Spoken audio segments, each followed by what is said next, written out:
PC build. Today we're going to be talking you through some tips and tricks on how to build your first gaming PC. Obviously I'm a small channel, I don't have 56,000 cameras set up, I don't have a crew, so I have one camera, one webcam, and I've tried to capture all the footage as best I can. So if I do happen to miss the angle, cut me some slack and we'll get through it together. Hopefully you'll enjoy this build, hopefully it all works, and hopefully you'll learn a thing or two. Okay, so let's get into the build. Number one is going to be assemble your tools. As you can see behind me, I've got all my boxes purchased and ready to go. Your tools are going to be your processor, your motherboard, your power supply, a CPU cooler if you need it, some thermal paste if it doesn't come pre-applied or it doesn't come with it.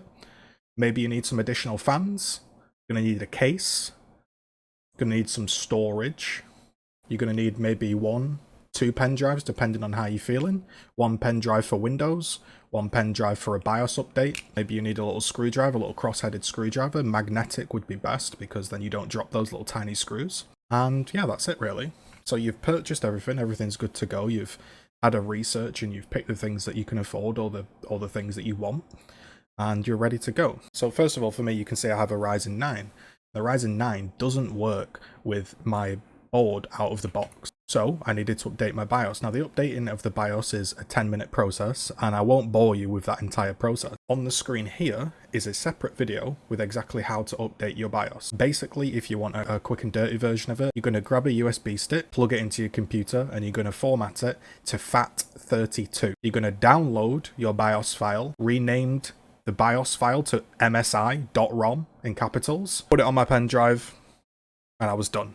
Now that's pretty fast. That doesn't explain exactly how to do all of the BIOS process. So I recommend, again, checking out this video. It explains it in much more detail. So if you haven't flashed your BIOS and you don't need to, that's great. You can take out your motherboard, put it on top of your motherboard box. A little tip, take out all the little things out of the box first that you need, because then otherwise you're going to start putting stuff on the box and then you're going to be like, oh, I need the M.2 screw, or I need this cable, and then you're going to be like, do I want to lift it off the box? Oh, that's a satisfying peel, that. So I recommend, again, taking out everything that you need first. It's just going to make your life easier. You've got your motherboard out, you're holding it by the sides to be careful, you're making sure not to bend any pins. I'll tell you a story. I actually got a fan cable stuck on one of my little pins in the top right hand corner. I completely forgot I was building a computer. I was like, get out of the way, pulled it, and I've bent a pin in the top right.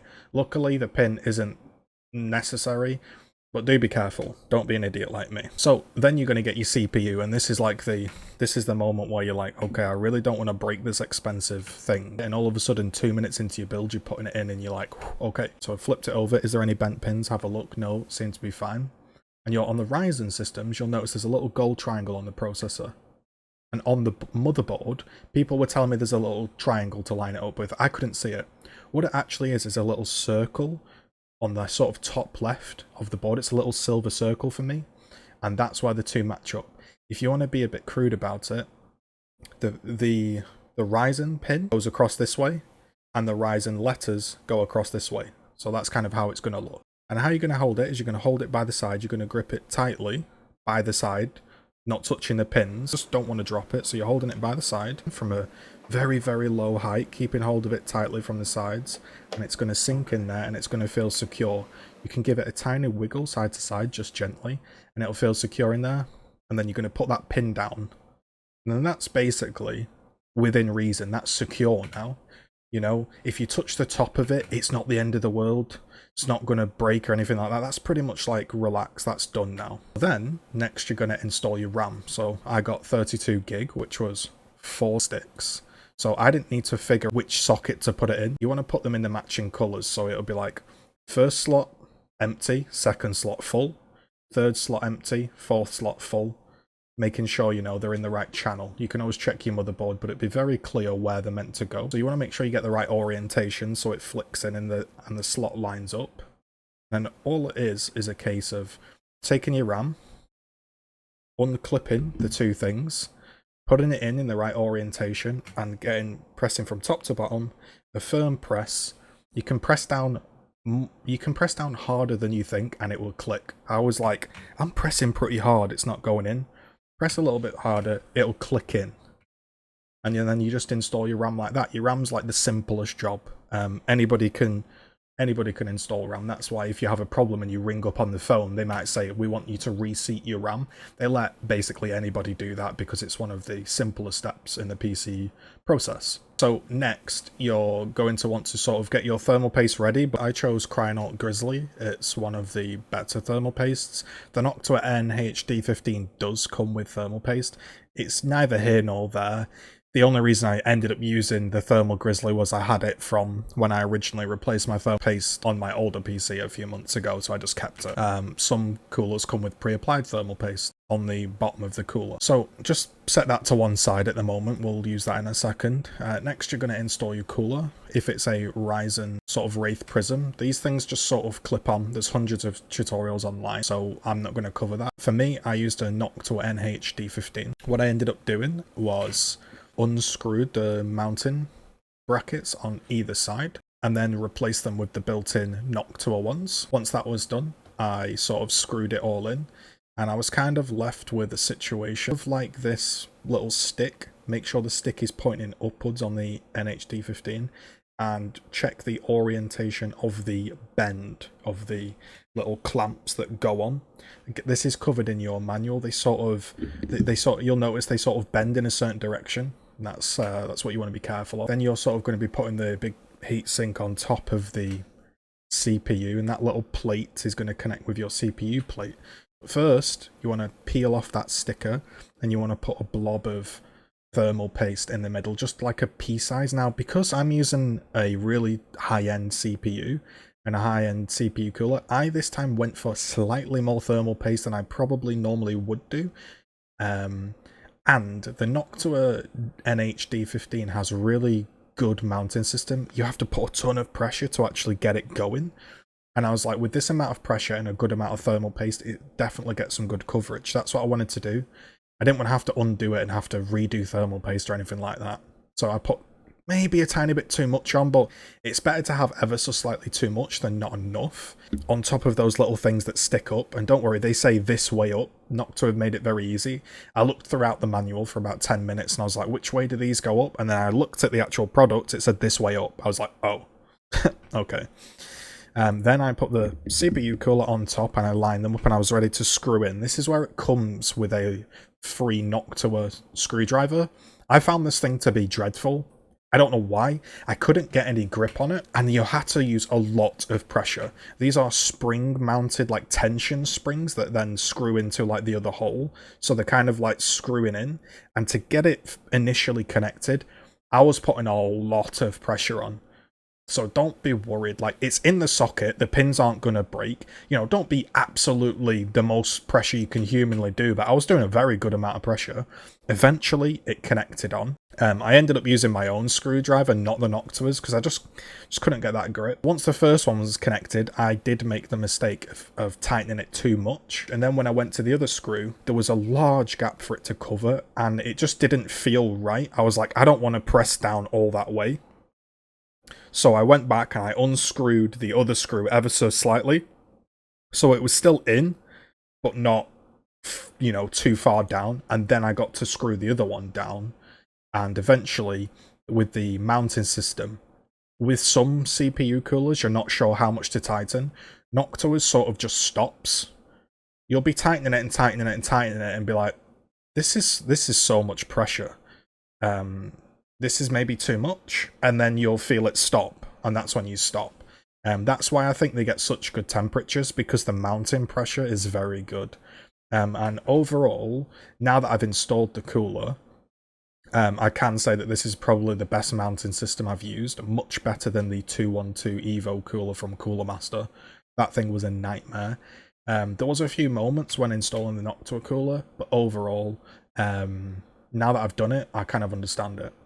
Next, you're going to sort of put that middle fan on, and you're going to look at the orientation. There's a sort of plastic back bit that blows out, and the front bit brings in air. So I have the front fan bringing in air, blowing out the back, and then another fan in the middle bringing in air, blowing out the back.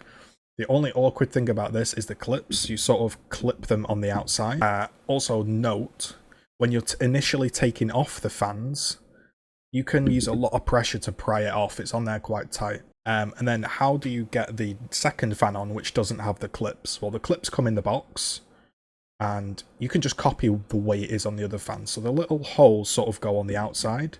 They then go on the inside. That makes sense? They sort of push in through the holes. Then the hooks go on the inside of the fan, and then they're kind of sticking out like this, and then they hook on. If that's not really clear, because it was a bit confusing on the manual, just copy the middle fan, have a look at it, see how it clips, and you'll know what I mean.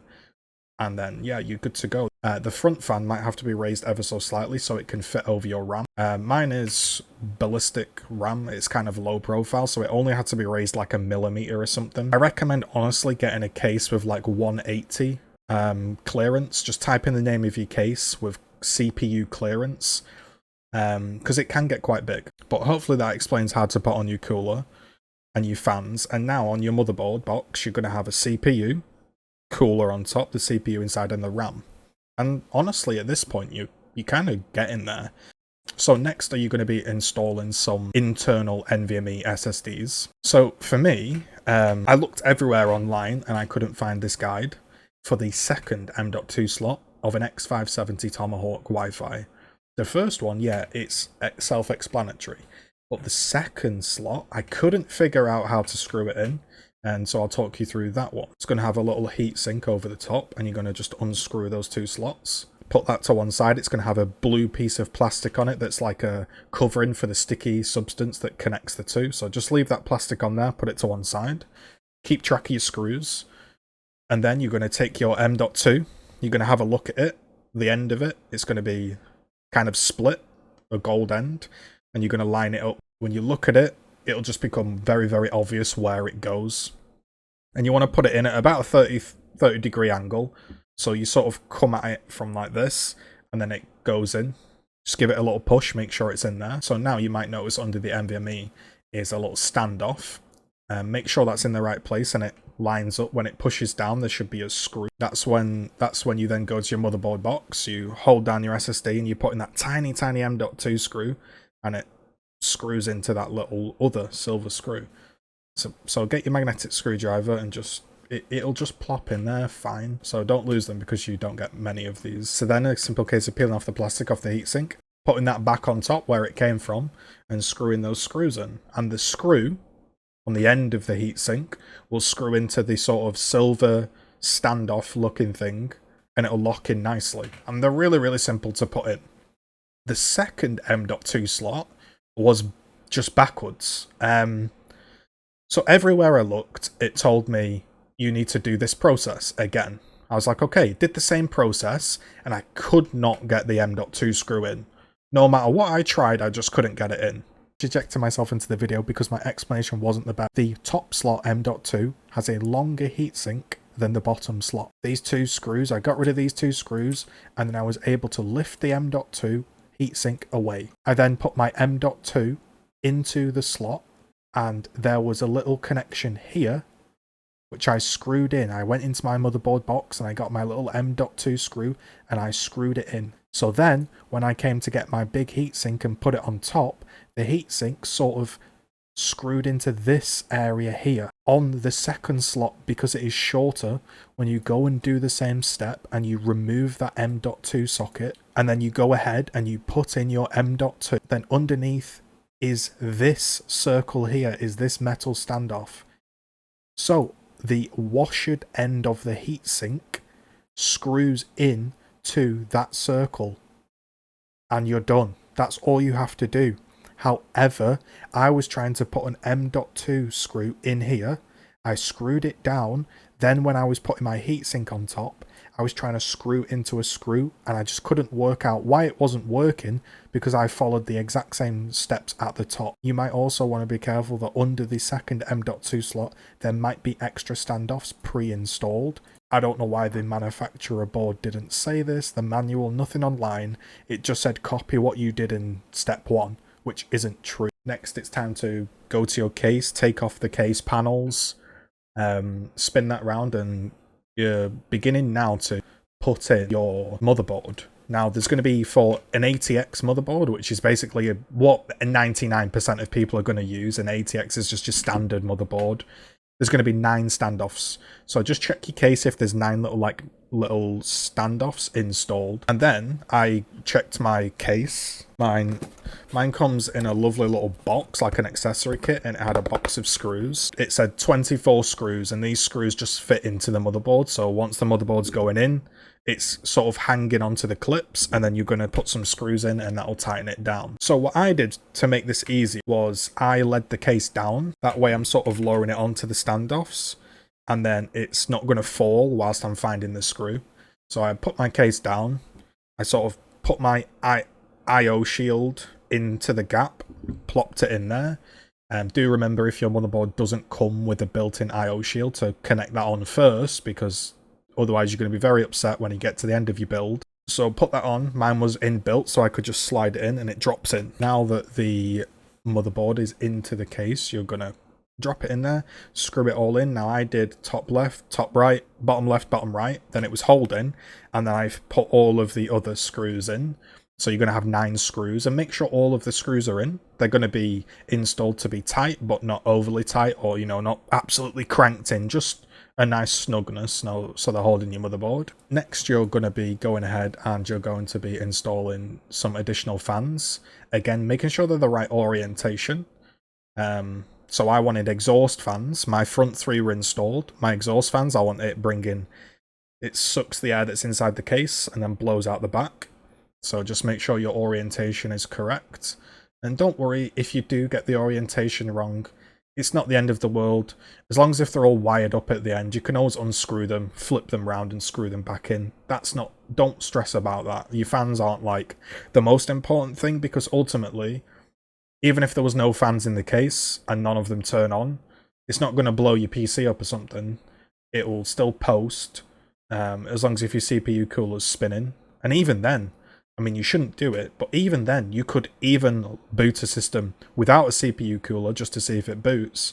It's not going to immediately blow up your system, you know what I mean? Like, these are consumer parts. They're basically designed to be installed by idiots doing dumb stuff.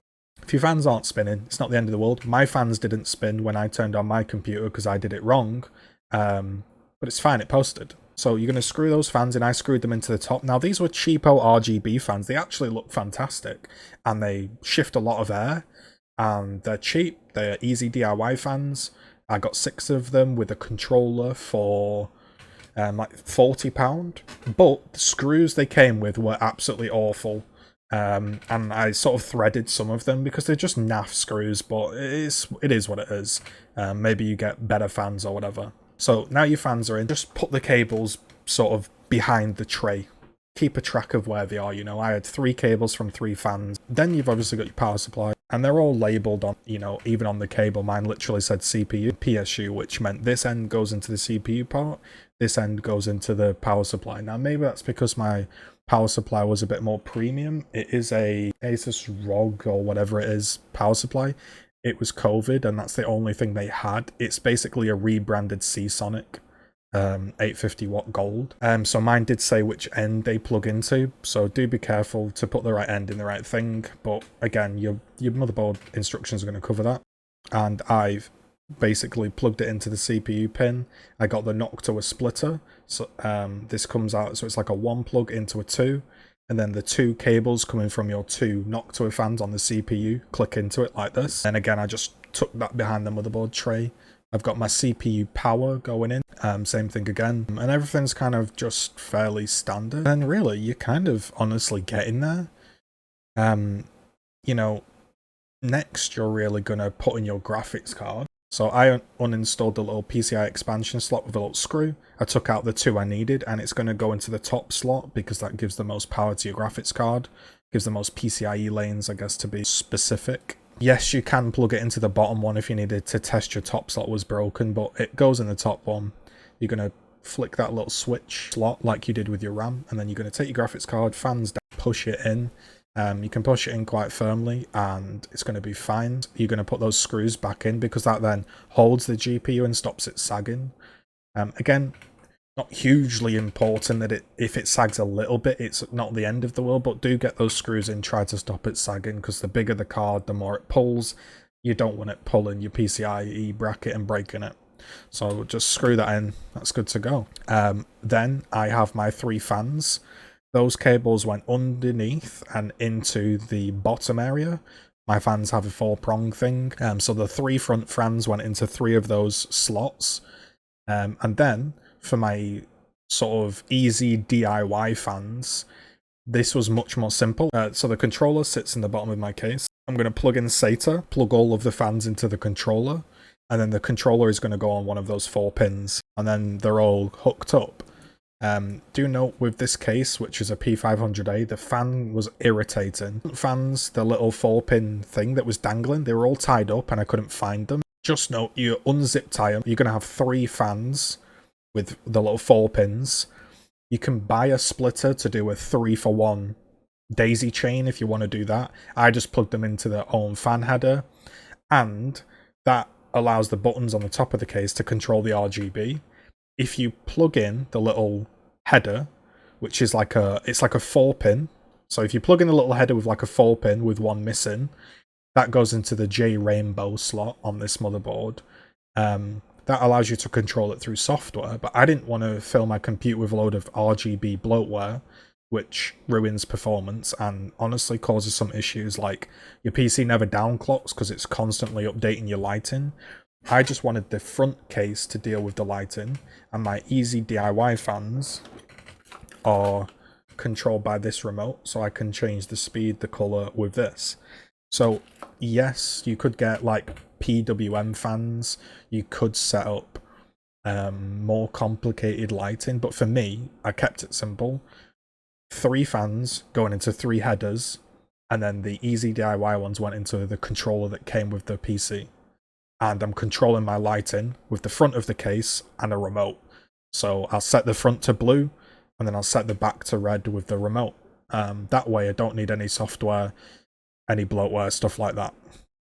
You can also control your RAM with software, but honestly my RAM is RGB. It's hidden behind the cooler. I'm just leaving that going RGB. I don't want any useless software. The last thing really is you're going to look for a little thing that says a power switch. It's like a tiny little thin 2-pronged. That's going to go on your front of your motherboard. You can look at that in the description of your motherboard box. It'll say front panel connector. Now, here's where it's stupid. It says, make sure you put it in the right place and make sure you put the positive and the negative in the right place. And I was like, well, how do I know that? Now, on the actual tiny little system header is a triangle. And I was like, well, what does that triangle mean? Does it mean it's positive or negative? Looked through my motherboard manual, didn't say anything. Looked online, didn't say anything. Then I found some random article that was like, sometimes people will put a triangle on their system connector that means positive. And I was like, why didn't they just use a plus? Now, it does say clean up cables and do proper cable management. So what I did was I literally just tested the system worked at this point. So I had my power switch plugged in. All of the cables were plugged in. The back of the case was a complete mess. I connected a monitor into the HDMI port. I didn't use DisplayPort because that can cause issues because it might not have the latest driver. Plugged everything in, switched it on, didn't boot, didn't post, and I was like, uh-oh, why is it not doing anything? And then I realised I hadn't turned the power supply switch on. Turned the power supply switch on, and it posted. And we were good to go. It booted into the BIOS. I was like, okay. It said it had done some system changes and I needed to press delete. I didn't have a keyboard plugged in, and then when I plugged in my keyboard, it didn't recognize it. And I was like, oh, maybe the front ports haven't been plugged in correctly. Maybe the ports aren't working. Maybe the keyboard's not working. What have I done? Tried to find a second keyboard, didn't have one. So I left the keyboard plugged in, powered it off. Then when I powered it on again, it recognized the keyboard. And it posted, and we were into the BIOS. So this is where you can go into your BIOS and turn on XMP and all that stuff, but I left that. I was like, I want a completely clean PC, and then if something goes wrong, I don't have to think, is it the RAM speed, is it this or that? So I didn't do any of that. I just let it post, and that's where I took my USB with Windows on, plugged that in turned the PC off, rebooted it, and then it recognized that this was a bootable drive, and then it went through the Windows process. If you want to know how to get Windows on a pen drive, I'll link you to a tutorial that I watched, very simple. But that was the process of me building my computer. Most clear guide in the world. It's more of just a chat of how I built my PC up. There are much clearer videos out there with better camera angles, you know, better instructions, but I just wanted to show my subscribers exactly how I built my PC, the steps that I went through. So the main issues I had were tightening down the CPU cooler, and then the last step that I did have, which was a problem, is when I booted, just to interject here is a note. What I did was I installed one NVMe first. Then when you boot, there is only one drive to pick from, and you know you're installing it onto the top slot, which is the fastest one. Then, once I'd installed it, I then went back after my computer was built and installed the second one, because you can do that without removing anything. So that's what I did. I then installed the second NVMe afterwards. When I had installed that second NVMe, it showed in the BIOS that it existed, but it didn't show in Windows, and I wasn't sure why. Now what you want to do is you want to go into disk management, and you just basically head into disk management. It will say sort of format the drive. You want to format the drive, and then you want to right click new simple volume, and then it will initialize it and it will be there. The problem is Windows knows it needs to do that. Like there's an automated thing that it does once you've typed in disk management, and it knows it's in the BIOS. So it should pop up and say you need to initialize a NVMe drive, because otherwise people panic and think that their NVMe drive isn't working, which is what I did until I looked it up online. So Windows could probably have a pop-up there. That was kind of another problem I had. So the problems I ended up having with the PC were CPU was hard to screw down. Fans didn't turn on because I forgot to plug them into the headers initially, but it still posted. I had the NVMe drive not showing up. That's really it. Apart from that, touch wood, it's gone okay. Even XMP worked when I turned it on. I've yet to stress test it all, but it seemed to work. So that was how I sort of built the PC. Obviously, I need to buy a better graphics card when they're available. I will actually be able to use the full power of the system. At the moment, it's heavily bottlenecked. Probably the most bottlenecked system on Earth right now. A 5950X with a 970. I would go as far as to say that is beyond bottlenecking. Hopefully that helped. Yeah, this isn't the most thorough guide. It's not the most clear. It's just me chatting to my subscribers of how I built my computer, and I want to say thanks to everyone that's supported along the way. All of the people that have supported the content goal, all of the people that have subscribed on Twitch, the members on YouTube that have supported, you've all helped reach this goal, and hopefully this will enable me to make better content, more regular, faster content, higher stream quality, and just generally will make everything much easier, because all of a sudden the plan is to not have 7-hour render times and then have the computer be completely unusable for 7 hours whilst it's rendering. Any questions, I will be very active and respond to them all, because I know this wasn't the most clear thing. But yeah, there we go.